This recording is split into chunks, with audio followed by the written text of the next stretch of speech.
An exhibition of photographs from a 1950 project Parks completed for life was exhibited in 2015 at the Boston Museum of Fine Arts.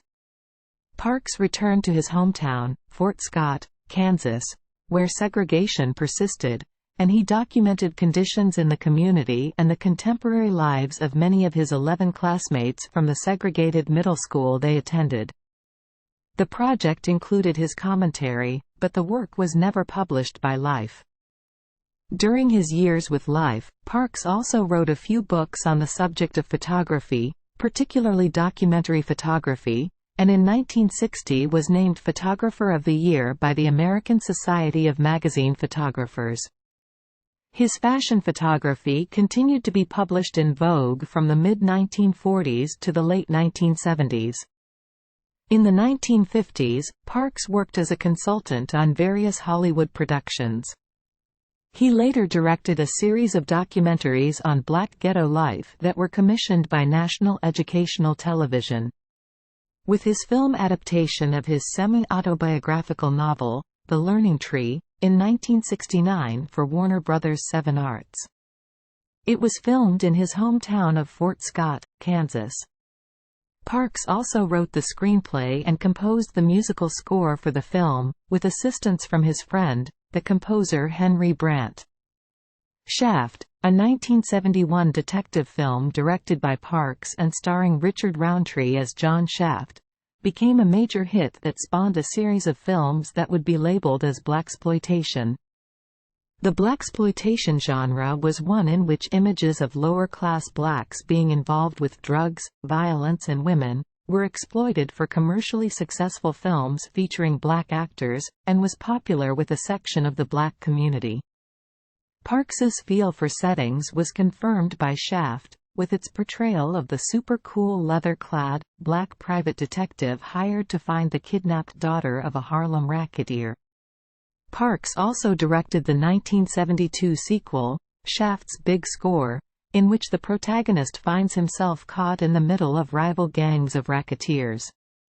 Parks's other directorial credits include The Super Cops, 1974, and Leadbelly, 1976, a biographical film of the blues musician Hughie Ledbetter.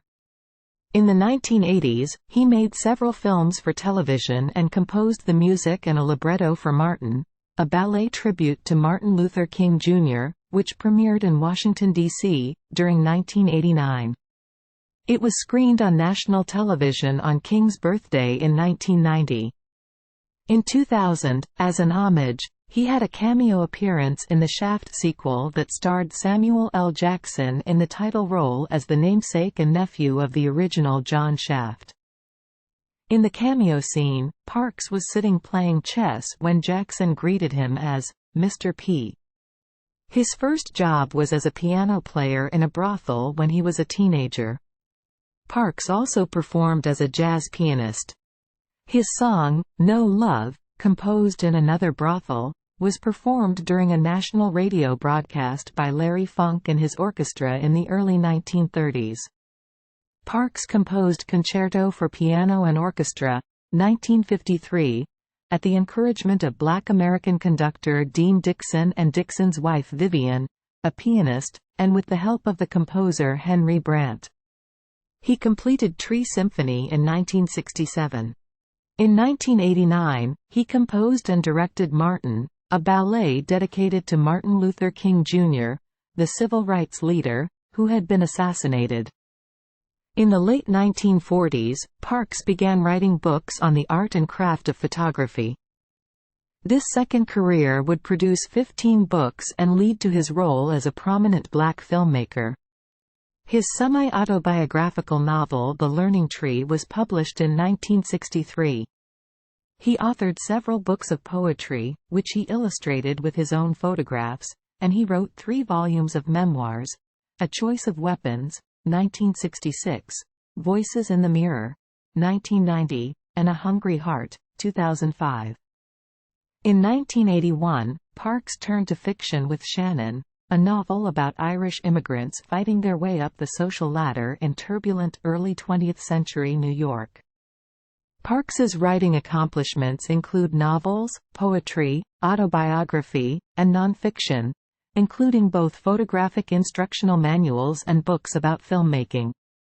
Parks's photography-related abstract oil paintings were showcased in a 1981 exhibition at Alex Rosenberg Gallery in New York titled, Gordon Parks, Expansions, The Aesthetic Blend of Painting and Photography. In 1970, Parks helped found Essence magazine, and served as its editorial director during the first 3 years of its circulation.